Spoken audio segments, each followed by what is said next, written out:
How I learned that money doesn't solve all problems. Creates them.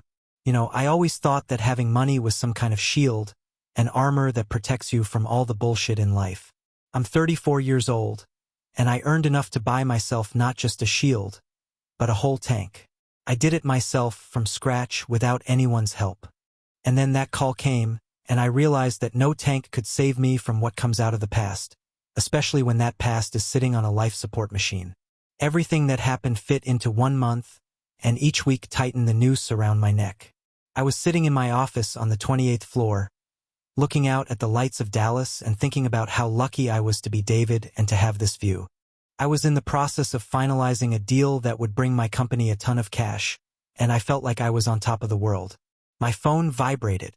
It was my mother's brother, my Uncle Stephen. We hadn't spoken in 10 years, maybe more, and there was a reason for that. I picked up, expecting to hear some ridiculous request to borrow money or complaints about life, as is usual in those kinds of families. But his voice was different. Hollow, official, without the usual whining. David, it's Stephen. Lauren has a problem. Lauren is my mother. He called her by her first name, not your mom. That was already strange. What kind of problems, Stephen? I asked, trying to keep my voice as indifferent as possible. I learned long ago to build walls around any feelings related to this woman. The walls were thick, made of reinforced concrete. She's in the hospital. A stroke. Severe. Doctors say she needs very complicated surgery and rehabilitation. And it costs a lot of money. He stammered, and I knew what he was getting at. Money, of course. My brain automatically switched to business mode. Stephen, does Lauren have insurance? Pension? The insurance expired a year ago, she always forgot to pay it. And the pension, well, she was never very frugal. He sighed. Listen, David, I know we have strained relations, but you're the only one who can help her right now. The doctors won't start without a payment guarantee. Something inside me snapped. Not out of pity, out of rage. A rage I had kept caged for years. She despised me my whole life. She always found a reason to humiliate, to devalue, to point me towards the door. When I was 18, she literally kicked me out of the house, saying it was time for a man to stand on his own 2 feet, even though I had just asked for money for textbooks. Since then, no support, neither financial nor especially emotional. She didn't even come to my graduation. I clenched my jaw tight. Stephen, you're calling me after 10 years of silence to ask for money for a woman who doesn't even remember my name unless it's attached to a problem? David, she's your mother. Whatever she is, she's your blood. Blood? Interesting. Did she remember this blood when I became successful? Couldn't stop. It was like a dam breaking. Everything I had locked inside myself since adolescence was rushing out. I knew I should have just hung up, but something kept me on the line, listening to this ridiculous plea. After all, it was a chance to say everything I'd kept in, not to her face, but in a way that everyone would feel it. All those years I was silent, trying to prove I didn't care. But I did care. Fine, Stephen. I'll come. But not to pay. To talk. In that moment, I didn't even know what I planned to do. I just knew I couldn't simply write a check and close this chapter just because of a phone call. That would be too easy, too. Untrue. The money was there, actually. Plenty of it. I could have paid for the entire clinic, but the thought of having to save the person who consciously tried to destroy my life made me sick. I canceled all my meetings, got on my jet, and flew to Ohio. This was the first week of my cursed month. As I boarded the plane, I thought I wasn't flying to save a person, but to attend the funeral of my own peace of mind. My cousin Sarah, Stephen's daughter, met me at the airport. She looked tired, but in her eyes was the same old longing I remembered from childhood. A longing for a normal family. We hugged, and she immediately got to the point. David, it's terrible. All the relatives are putting pressure on us. They say you're the only chance. You're rich, David. You have to help. And you think so too, Sarah? I looked at her. She looked away. I think you can. And she's in intensive care. Whatever she is, that's not where I want to see her life end. I understood her. The sense of duty, the sense of family. I never felt either toward Lauren. Okay, take me to the hospital. And prepare yourself for a conversation that will change your perspective on family. Sarah. I got into the car and we drove. The hospital was gray and bleak, like my whole past life. Inside me, a storm was already rising, one I couldn't control. I knew everything was about to explode, but I had no idea just how powerful it would be. The hospital had that unmistakable smell, a mix of disinfectant, bad coffee, and old-age sickness. It clung to the air and the back of my throat. We found Stephen and his wife, Janet, sitting in a small, sterile waiting area outside the ICU. The fluorescent lights buzzed overhead, a monotonous sound that amplified the silence between them. They looked defeated, like people who'd been arguing for days and finally ran out of words. When they saw me, all four eyes snapped toward me, and I felt the weight of their unspoken expectations. Stephen stood up, his face etched with worry lines I hadn't noticed 10 years ago. He was a decent man, my uncle, always caught in the crossfire between his sister's chaos and the rest of the world. David, thanks for coming. I didn't think you would, he said, extending a hand that felt clammy and hesitant in mine. I said I would talk, Stephen. I didn't say I'd pay. I didn't mean to be harsh, but I needed to set the record straight immediately. They needed to understand that this wasn't a bank transaction. This was a confrontation with the past. Janet, my aunt, spoke up, her voice strained. David, she's really bad. The doctor was just here. They need to operate on her brain immediately, or there's a serious risk of permanent damage. They're talking about a 6-figure cost even before the physical therapy. I looked at them, and I saw a strange combination of fear for Lauren and relief that the financial burden might be lifted. They were emotionally drained, but their desperation was a currency I wasn't ready to accept. Tell me everything, I said, pulling up a hard plastic chair. Everything that happened in the last month leading up to this. Don't leave anything out. Stephen took a deep, shaky breath. He explained that Lauren, my mother, had been living alone, mostly ignoring their calls. About 3 weeks ago, she started complaining about intense headaches and blurry vision. He tried to get her to see a doctor, but she was her usual, dismissive self. She said it was stress, David. She told me to mind my own business. You know how she is. I knew exactly how she was. Stubborn, terrified of admitting weakness, and fundamentally resistant to anyone telling her what to do. Then, 4 days ago, Sarah found her on the kitchen floor, completely unresponsive. She'd been lying there for hours. They rushed her to the nearest hospital, and the diagnosis was clear: a massive hemorrhagic stroke. While Stephen was talking, I felt a familiar, cold detachment. I was listening to the story of a stranger. My mother, Lauren, had effectively ensured that I felt nothing for her suffering. My pity was an empty well. Yet, the sheer scale of the situation, the machine beeping next to her, the urgent whisper of nurses, began to chip away at my resolve. Not because I cared about her, but because of the moral weight of the choice I now faced. So, you've exhausted all other options? I pressed, wanting them to acknowledge the full extent of their failure before they dropped the responsibility on me.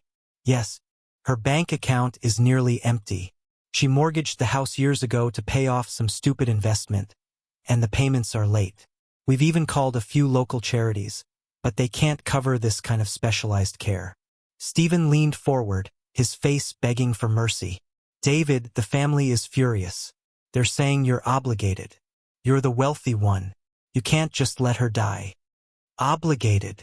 I chuckled, a short, humorless sound that startled them. Let's talk about obligation, Stephen. Do you know what she did when I started making real money about 5 years ago? She called me, not to say congratulations, to ask why I wasn't paying her back for all the years of food and shelter she provided. I had to cut her off completely because the toxicity was relentless. Sarah put a hand on my arm, her eyes pleading. It's not fair to throw that back now, David. She's unconscious. She might not make it through the night. Fair? I repeated, pulling my arm away. Fair is exactly what this is about, Sarah. My whole life with her was an exercise in unfairness. And now, I'm supposed to rewrite the ending with my wallet? That's not how life works. That's not how my life works. I got up and walked over to the glass partition of the ICU. I could see her through the window, lying absolutely still. Wires everywhere. She looked small, frail, and utterly vulnerable. A far cry from the towering, critical figure she had always been in my life. Looking at her, a different kind of anger simmered. Not the hot, teenage rage, but a cold, calculating fury. She demanded help from the successful man I became despite her. Not because of her. I realized I had to check one thing. A detail I hadn't thought about in years. A legal document from my childhood that I'd stuffed away in a box of old papers and forgotten. A crucial piece of information that would either make their demands morally inescapable or legally irrelevant. I needed to call my attorney, Ethan. I pulled out my phone and walked down the hallway, away from the watchful eyes of my relatives. Ethan, I need you to pull up some old records. I'm talking about my birth certificate and any associated legal documents from when I was a kid. Specifically, I need to know if there's any record of an official termination of parental rights by Lauren Stevens. I could hear the confusion in Ethan's voice, but he was a professional. A termination, David? I'll look into it. What's going on? Just find the documents, Ethan. It's about to get very complicated. I hung up, my heart pounding a rhythm against the dull throb of the hospital. I walked back to the waiting area, my decision hanging heavy in the air. I knew what I had to do next, but I needed the proof. The proof that would turn this family drama into a legal battlefield. Stephen, Janet, Sarah, I announced, standing tall in the middle of the room. I need a day. I'm not writing a check until I have a full accounting of all her assets and debts. And I need to make a few calls about the true nature of my relationship with Lauren. This isn't over. It's just starting. The look on their faces, a mixture of dashed hope and renewed fear, told me that they knew, just as I did, that the past was about to come roaring back. The next 24 hours were a blur of cold calls and legal talk, a stark contrast to the sterile quiet of the hospital. I rented a sleek, impersonal apartment downtown, a place where the past couldn't possibly cling to the modern chrome and glass. My lawyer, Ethan, was quick. By the time the sun set over Ohio, I had the documents I needed, delivered securely and digitally. A few faded, scanned pages that looked innocuous but held the power to shatter my relatives' demands. I sat staring at the screen, the blue light reflecting off the numbers and dates. The paper was dated when I was 7 years old. A notarized, legal document where Lauren officially relinquished her parental rights. The reason stated was financial hardship and inability to provide proper care. A cold, calculated lie at the time, but the legal truth now. She did it to avoid child support payments to my father, who she knew wouldn't fight for me, but who she needed to get off her back. It was a purely self-serving financial move that severed the legal ties between us. She cut me out to save a few $100s a month. The rage was no longer hot. It was a deep, glacial realization of just how utterly she had discarded me. The emotional wound had always been there, but seeing the official signature, the stamp, the black and white proof of her conscious choice, hardened my resolve into something unbreakable. I walked back into the hospital the next morning. My relatives, Stephen, Janet, and Sarah, were huddled together, looking more desperate than before. The surgeon had been by and given them a stark ultimatum. Pay the deposit by the end of the day or they'd move Lauren out of the specialized ICU and into general care, which meant a major reduction in immediate, life-saving intervention. The clock was ticking, a ticking that echoed the speed of the month I had pledged to live through this. Stephen immediately cornered me. David, please, did you make a decision? We are running out of time. They need $50,000 just to start the procedure. I've called everyone. No one has that kind of money. He was pleading, but beneath the worry, I sensed a deep, entitled expectation. They truly believed I was the automatic solution. I didn't answer right away. I pulled out my phone, opened the PDF, and turned the screen toward Stephen. Before we talk about my decision, Stephen, I want you to read this. He squinted at the screen, his brow furrowing as he read the title. Voluntary Termination of Parental Rights, Case Number 94 B 412. He looked up at me, confused. What is this? This is from years ago. Read the part where Lauren Stevens signs away all legal obligation to me. Read the part where she officially states she is no longer my mother in the eyes of the law. Stevens' face went slack. Janet rushed over and looked at the phone, her hand flying to her mouth. Sarah stood frozen, watching the exchange with wide, horrified eyes. She never told us this, Stevens stammered. She said your father just took you, that you chose him. She lied, Stephen. She did this to avoid child support. This document proves I was an inconvenience she legally erased. She wanted no financial or emotional responsibility for me then. And now she's lying there. And you and the rest of the family are demanding I pay for her life support because I'm the only one who can afford it. I tucked the phone away, my voice dropping to a low, intense tone that commanded the small space. This was the twist, the conflict that made their demands not just irritating, but monstrously hypocritical. I'm worth millions. I can pay for everything right now with one click. But let me be perfectly clear. Lauren Stevens is, legally speaking, a stranger to me. She forfeited the right to call me her son, and she forfeited the right to my money the moment she signed that paper. You are asking a man she officially disowned to save her life. Do you see the colossal irony here? Janet started to cry, a quiet, desperate sound. But David, morally, you are still her flesh and blood. Doesn't that mean anything to you? No, I said flatly. Flesh and blood meant nothing to her when she put her signature on that document. It means nothing to me now. The tension in the room was suffocating. I had shattered their narrative. They couldn't play the family card anymore. They were left with the cold, hard dilemma.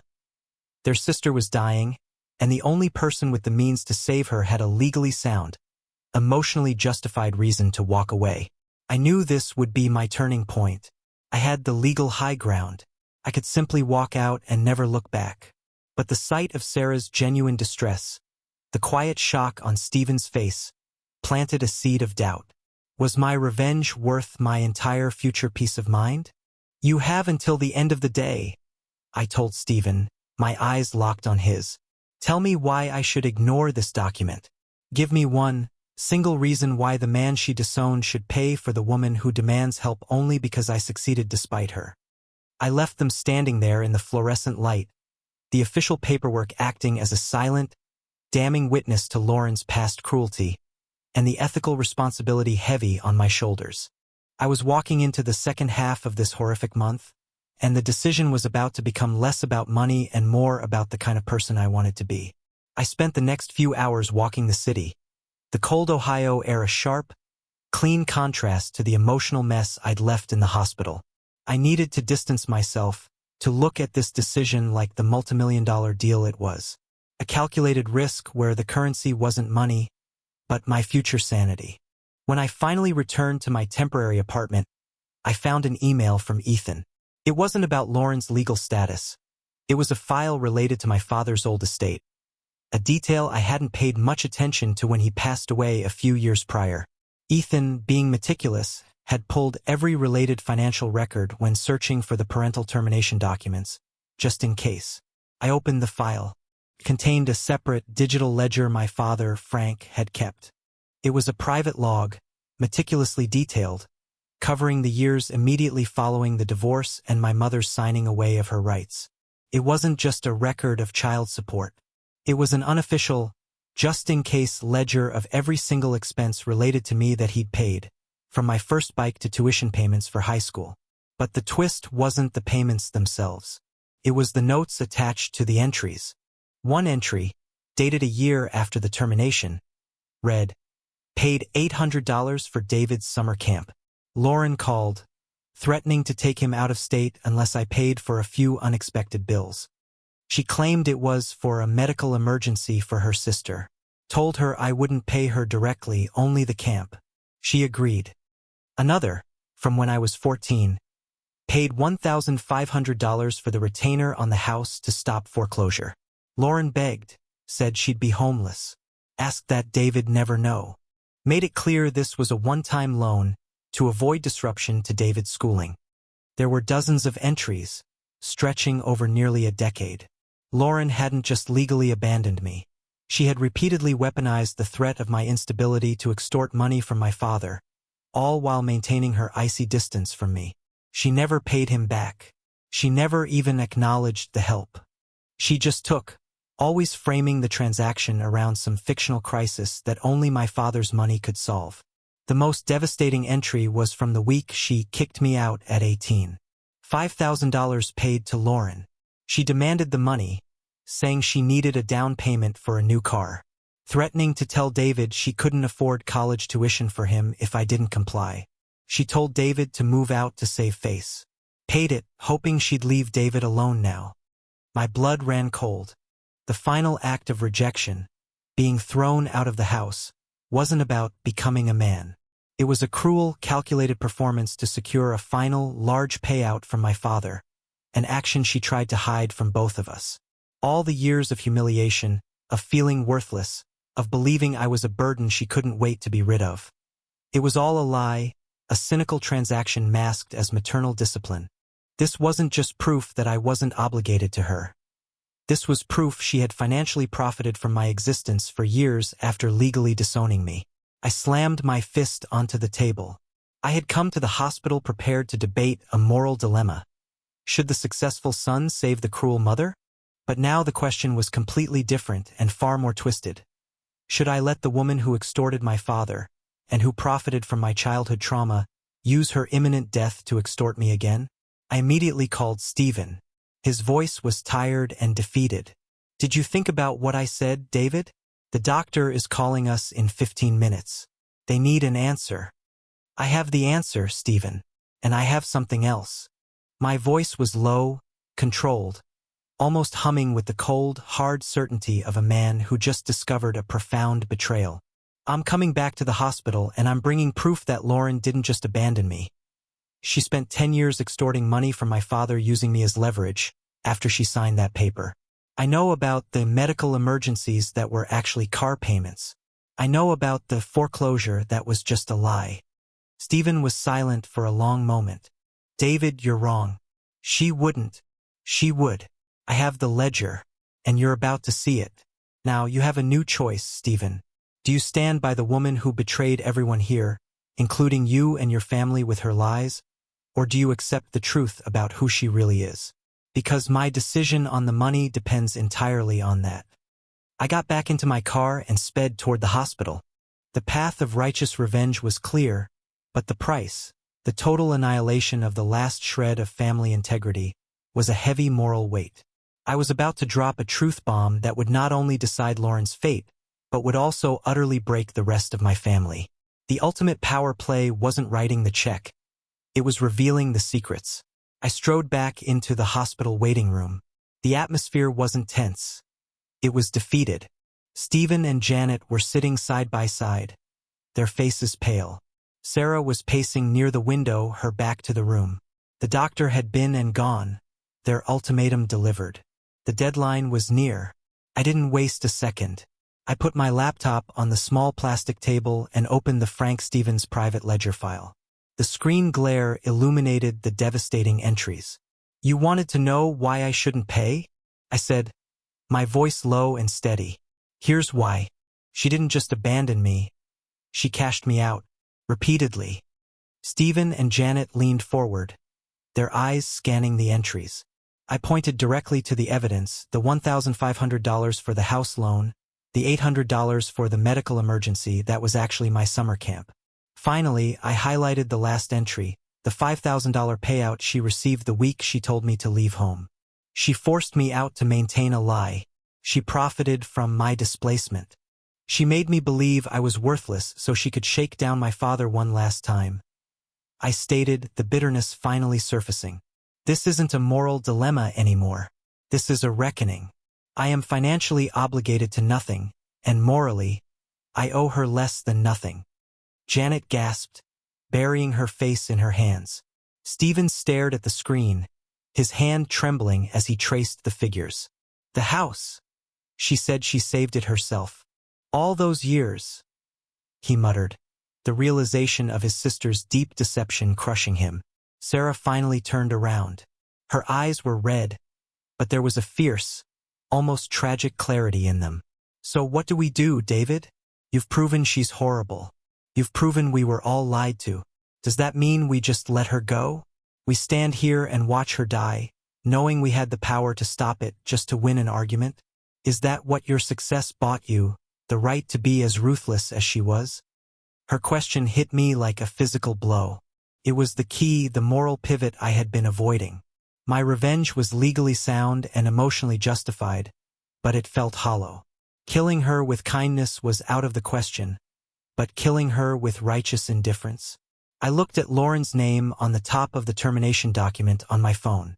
Then, I looked at the ledger, a monument to her greed and cruelty. I realized that my refusal to pay wouldn't hurt Lauren. She was unconscious.